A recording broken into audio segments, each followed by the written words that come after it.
Hi all ನಮಸ್ಕಾರ, welcome back to day 3 vlog. ನಾನು last ವ್ಲಾಗಲ್ಲಿ ಹೇಳಿದಾಗೆ 365 ಡೇಸು ವ್ಲಾಗ್ ಮಾಡ್ತೀನಿ ಅಂತ. ಇದು ಡೇ 3 ಆಗಿರುತ್ತೆ.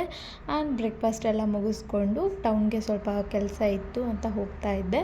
ಹೋಗ್ಬೇಕಿದ್ರೆ ATM ಮರ್ತೋಗಿದ್ದೀನಿ ಅಂತ ರಿಟರ್ನ್ ಬಂದು ಕಾರ್ಡ್ಸ್ನ ಎತ್ಕೊಳ್ತಿದ್ದೆ. ಅದು ಏನು ಗೊತ್ತಿಲ್ಲ, 3-4 ಟೈಮ್ಸ್ ಕಾರ್ಡ್ ಕೆಳಗಡೆ ಬಿತ್ತು. ಹಂಗೋ ಹಿಂಗೋ ಕಾರ್ಡ್ನ ತೊಗೊಂಡು ಇವಾಗ ಕೆಳಗಡೆ ಹೋಗ್ತಿದ್ದೀನಿ. ಹಸ್ಬೆಂಡ್ ಆಲ್ರೆಡಿ ನನಗೋಸ್ಕರ ವೆಯ್ಟ್ ಮಾಡ್ತಾಯಿದ್ರು.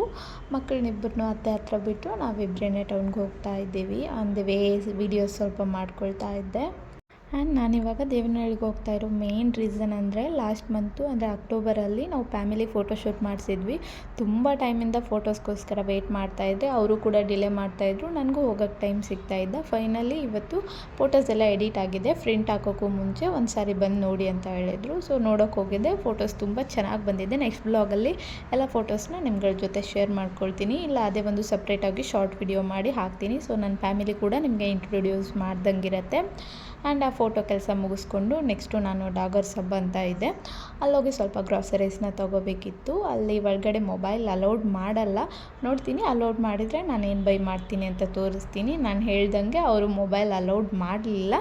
ಸೊ ಅಲ್ಲಿಂದ ಡೈರೆಕ್ಟು ರಿಟರ್ನ್ ಹಸ್ಬೆಂಡ್ಗೆ ಸೆಕೆಂಡ್ ಶಿಫ್ಟು ಇತ್ತು, ಮನೆಗೆ ಬೇಗ ಹೋಗಬೇಕಂತ. ರಿಟರ್ನ್ ಹೋಗೋ ಅಷ್ಟೊತ್ತಿಗೆ ದೇವನಹಳ್ಳಿಲಿ ಹೊಸ ಟಾರ್ ರೋಡ್ ಮಾಡ್ತಾ ಇರೋದ್ರಿಂದ ಟ್ರಾಫಿಕ್ ಅಂತೂ ಸಿಕ್ಕಾಪಟ್ಟೆ ಇದೆ. ಲಿಟ್ರಲಿ ಲಾಸ್ಟ್ 1 ವೀಕಿಂದ ನಾವು ದೇವನಹಳ್ಳಿಗೆ ಹೋಗ್ತಾನೆ ಇಲ್ಲ ಯಾವುದೇ ಕೆಲಸಕ್ಕೂ. ಸೊ ನ್ಯೂ ರೋಡ್ ಕಂಪ್ಲೀಟ್ ಆಗೋವರೆಗೂ ಇದೇ ಥರ ಟ್ರಾಫಿಕ್ ಇರುತ್ತೆ.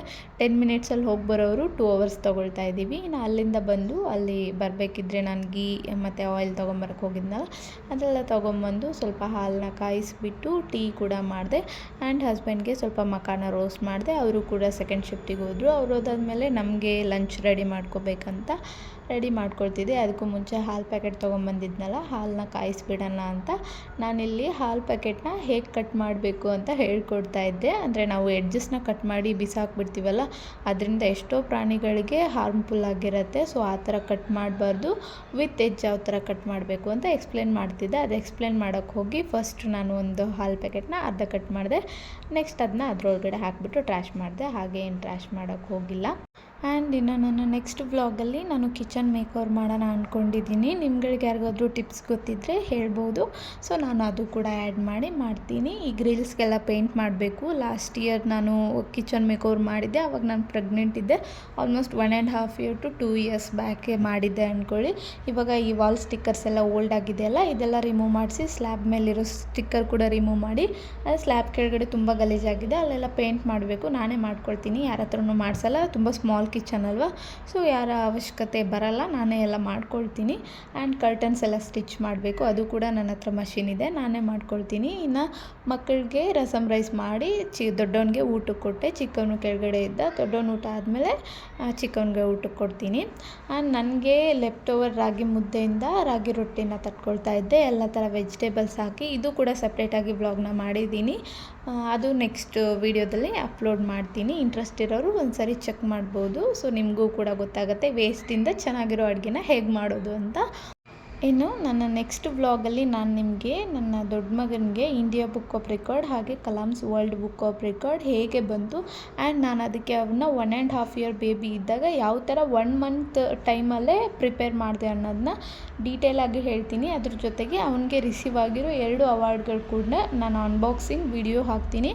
ಅದ್ರ ಜೊತೆಗೇ ನಾನು ಎಕ್ಸ್ಪ್ಲೇನ್ ಕೂಡ ಮಾಡ್ತೀನಿ. ಇನ್ನು ಅಡುಗೆ ಎಲ್ಲ ಮಾಡಿ ಮುಗಿಸಿ ಸಾಯಂಕಾಲ ಯಾವುದು ವ್ಲಾಗ್ ಶೂಟ್ ಮಾಡ್ಕೊಳ್ಳಿಲ್ಲ. ಸ್ವಲ್ಪ ನೈಟ್ ಆಗ್ತಾ ಬಂತು. ಶೆಡ್ ಹತ್ರ ಕೆಲಸ ಹಾಗೆ ಪೆಂಡಿಂಗ್ ಇತ್ತಲ್ಲ, ಅವ್ರು ಮಾಡ್ತಾಯಿದ್ದಾರೋ ಇಲ್ವೋ ಅಂತ ನೋಡೋಕ್ಕೆ ಹೋಗಿದ್ದೆ. ಸ್ವಲ್ಪ ಕೆಲಸ ಮಾಡಿದ್ದಾರೆ. ಇನ್ನೂ ಒಂದು 1/4 ಭಾಗ ಕೆಲಸ ಆದರೆ ಆಲ್ಮೋಸ್ಟ್ ಎಲ್ಲ ಫಿನಿಷ್ ಆಗುತ್ತೆ. ಬಟ್ ಆಲ್ರೆಡಿ ನಾವು ಮನೇನ ರೆಂಟ್ಗೆ ಕೊಟ್ಬಿಟ್ಟಿದ್ದೀವಿ. ಅವ್ರು ಇರೋವ್ರ ಜೊತೆನೇ ಕೆಲಸ ಕೂಡ ಆಗ್ತಾಯಿದೆ. ನಮ್ಮೂರಲ್ಲಿ ಅಷ್ಟೇ ರೆಂಟ್ಗೆ ಡಿಮ್ಯಾಂಡ್ ಇರೋದ್ರಿಂದ ಇನ್ನೂ 3/4 ಭಾಗ ಮನೆ ಕನ್ಸ್ಟ್ರಕ್ಟ್ ಆದಾಗಲೇ ರೆಂಟಿಗೆ ಹೋಗ್ತಾ ಇರತ್ತೆ. ಸೊ ನಮ್ಮ ಮನೆಯೂ ಅದೇ ಥರ ಆಯಿತು. ಅಲ್ಲಿಂದ ಬಂದಾದಮೇಲೆ ನಾನು ಊಟ ಮುಗಿಸ್ಕೊಂಡು ಹಸ್ಬೆಂಡು ಸೆಕೆಂಡ್ ಶಿಫ್ಟಿಂದ ಬರೋ ಟೈಮ್ ಆಗಿತ್ತು. ಆಲ್ಮೋಸ್ಟ್ 10:30 11 o'clock ಆಯ್ತಾ ಬಂತು. ಸೊ ನಮಗೋಸ್ಕರ ಅಷ್ಟೊತ್ತು ಎಚ್ಚರ ಇದ್ದು ದುಡಿಯೋರಿಗೆ ಒಂದು ಬಿಸಿ ಮುದ್ದೆ ಮಾಡಿಕೊಟ್ಟಿಲ್ಲ ಅಂದರೆ ಏನು ತಾನೇ ಚೆನ್ನಾಗಿರುತ್ತೆ ಹೇಳಿ. ಅದಕ್ಕೋಸ್ಕರ ಅತ್ತೆ ಚಿಕನ್ ಸಾಂಬಾರು ಕೊಟ್ಟಿದ್ದರು. ನಾನು ಕೂಡ ಅದ್ರ ಜೊತೆ ರೈಸ್ ತಿಂದಿದ್ದೆ. ನನಗೇನು ಮುದ್ದೆನೇ ಬೇಕಂತ ಇಲ್ಲ, ಹಸ್ಬೆಂಡ್ಗೆ ಮುದ್ದೆ ಅಂದರೆ ಇಷ್ಟ. ಸೊ ಒಂದು ಸಾಫ್ಟಾಗಿರೋ ಮುದ್ದೆನ ಚೆನ್ನಾಗಿ ಮಾಡಿಕೊಟ್ರೆ ಇಷ್ಟಪಟ್ಟು ತಿನ್ಕೊಳ್ತಾರೆ ಅಂತ 11 ಗಂಟೆವರೆಗೂ ವೇಟ್ ಮಾಡಿ ಅವ್ರಿಗೊಂದು ಬಿಸಿ ಮುದ್ದೆ ಚಿಕನ್ ಸಾಂಬಾರು ಕೊಟ್ಟೆ. ಅವ್ರು ತಿನ್ನೋ ಅಷ್ಟೊತ್ತಿಗೆ ನಾನು ಬೆಡ್ ರೆಡಿ ಮಾಡಿದೆ. ಇದಾಗಿತ್ತು ಇವತ್ತಿನ ಡೇ. ಸಿಗುವ ಮತ್ತು ಡೇ 4ಅಲ್ಲಿ. Thank you so much.